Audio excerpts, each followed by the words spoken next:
अस्सलाम वालेकुम नाज़रीन, केटी न्यूज़ में भलीकार माहिया काजी राबेल। हेडलाइंस वाली बुलेटिन में मांखे अहम ख़बर दी सकर का शहीद जान मोहम्मद मर जे कत्ल केस में अहम अगभराई थी है, अहम गिरफ्तारी थी है। अवां सकर पुलिस शहीद जान मोहम्मद मर जे कातिलन जे मुख्य सहूलतकार रशीद कुर्सी जतोई के गिरफ्तार किया है। पुलिस चयो है त रशीद कुर्सी जतोई जी गिरफ्तारी शिकारपुर के कचे में ऑपरेशन दौरान अमल में आई है।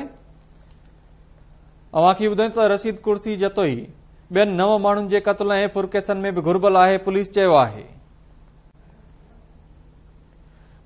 है त रशीद कुर्सी जतोई शहीद जान मोहम्मद मर जे कातिलन के पनाह ॾिनी हुई। इन हवाले से लाइन ते मौजूद है सखर का अनस गांगरो। जी अनस, तफसील दीजो।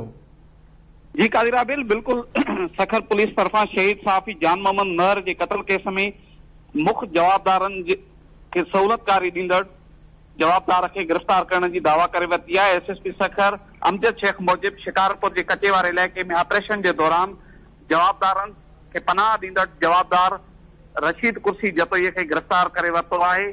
संदसि चवणु आहे त रशीद कुर्सी जतोई शेरू महर जो इन वक्त जो है सो मुख्य पनाह ॾींदड़ ऐं सहूलतकार है जो कचे में खेन फैसिलेट करे रहियो। पुलिस जो चवणु आहे त ऑपरेशन के दौरान जवाबदार कुर्सी जतोई के गिरफ्तार करे वरितो है।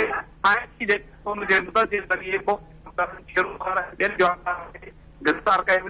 सखर शेख मूजिब गिरफ्तार 9 कतलनि मुख़्तलिफ़ केसनि में पुलिस के गिरफ्तारी खां पोइ शहीद सहाफ़ी जान मोहम्मद मर जे कातिलन ताईं ऐं गिरफ्तारी ताईं जेका आहे सो आसानी थींदी। जी वॾी महिरबानी अपडेट करण लाइ अनस गांगरो।